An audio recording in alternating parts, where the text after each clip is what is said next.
My Dear Fiona by Frances Rosenfeld. Chapter 4, Old Dragons. I ended up back at Saint Magnus Cathedral, with my nose buried in the old records, strangely comforted by the smell of old ink.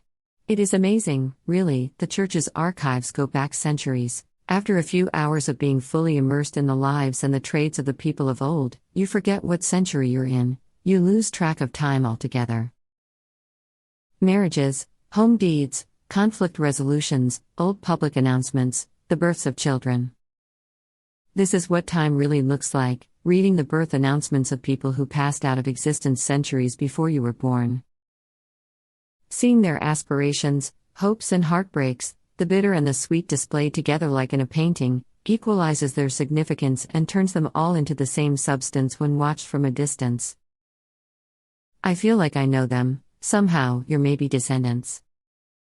Lady Ingeborg Finsdotter, the Earl's mother and Earl's daughter herself, what a strange life they must have had, Fiona, those blue bloods of yours whose roots run so deep you'd have to go to the beginning of time to find a simple man. She married twice and had 3 sons, some say 4, she lived and died and now her entire life sits before me in one piece, stripped of all her choices, heartaches, crossroads, joys and triumphs, of all the feelings we take for granted. Just the facts, ma'am, just the facts. Hope and heartbreak are silly games for the living. Anyway, that's the 11th century, and that's as deep as the church records will take me. I suppose I have to go to the Heritage Society to dig deeper into the bloodlines of her parents. I don't even know how you're related to the lady, Fiona, on her mother's or her father's side. The custodian gave me permission to photograph the records, and I went to the seawall to study them, though the wind made it tough by making hair blow in my face. Her 2 sons, Paul and Arland, the stories say, took after her, tall, strong and kind, and they ruled together in peace for 30 years. Were you tall, Fiona? I suppose it makes sense, it's just I never pictured you like that. It seems Arland was Magnus' father. Yes, the saint and martyr the church was named after. At least I got an answer for one simple question. You're a member of the Fairhair dynasty. That should explain the flaxen tresses, although I may be wrong about that. King Harald Fairhair asked the beautiful Gitta Erisdotter of Hordaland to marry him, but she refused until he ruled all of Norway. He took a vow not to comb or cut his hair until he accomplished that goal, which took him 10 years, and after that, he held her to her promise. He also combed and trimmed his hair, which changed his nickname to the opposite of tangle hair. I still believe he was a blonde, though. How little human nature changes, if at all. This story could have happened today, although I think someone would seriously frown upon the breach of health and hygiene standards. It appears this old love story is an allegory for the reunification of Norway. I told you I'll find love and magic somewhere. Maybe I should skip the research and just write a novel. What was Harold to you, Fiona? Father? Brother? Cousin? Grandfather? Great-grandson? I had a dream about you in Beersea. You were on that ship again, braving the mists in the middle of winter, and next to you was a woman whom you called Skaldmar, which means poet maiden, I understand. She raised you, didn't she? After your mother died? Is that how you learned to read and write, Fiona? Did you write poetry as well? I know she loved you like a mother, and protected you with her life. If only that were enough. Nobody can protect us from our fates. But no shadow of the future darkened your eyes in that dream. You looked happy and never noticed the deep furrow on her brow and her steely gaze. The eyes of someone who's bracing for war. She was much taller than you, which means you weren't very tall, at least by Viking standards. Or maybe you were still a child, dressed up like a woman, so she'd grow up faster.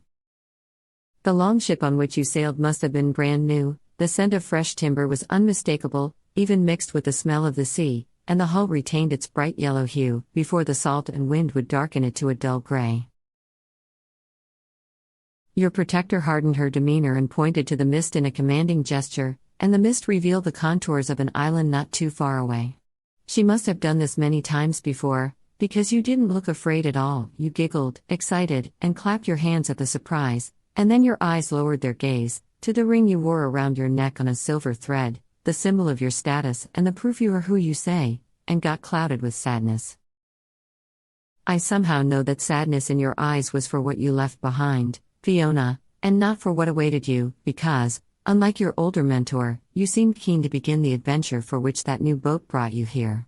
Your eyes gleamed at the sight of the green island emerging from the mist, whose rocky shores covered in thin ice sparkled in the dull light of winter. The magical land about which you heard so many stories really lived up to its promise. The ring hanging from the thread around your neck was made of gold, a man's ring, obviously too big for your fingers.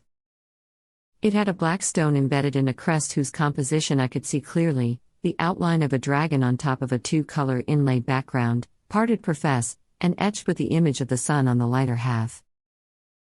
Well, dreams may not be a valid research tool, but I'll use whatever comes to me. After all, how else am I going to find details about the life of a 10th century Viking princess? Maybe there is something to the story of the woman bard and the ring with the family crest, after all.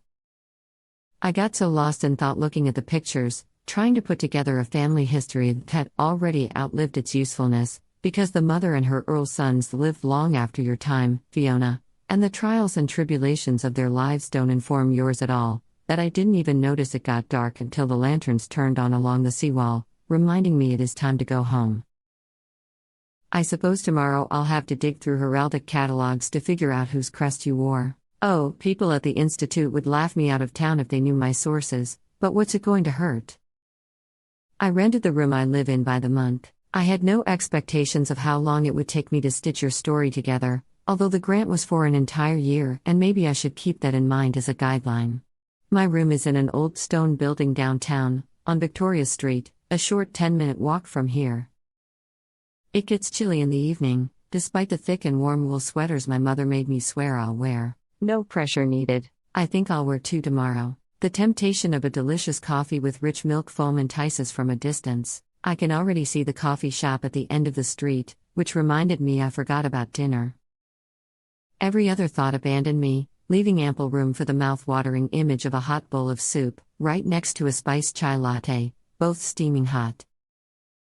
I can barely feel my feet. Why didn't I think to bring boots? Those furs of yours look pretty good to me right about now, Fiona. Ah, the indignities of living.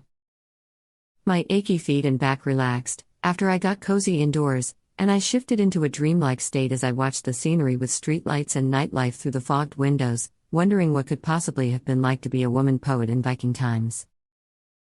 The warmth of the coffee shop and the hot soup melted my last ounce of determination and drive into a puddle of pudgy comfort.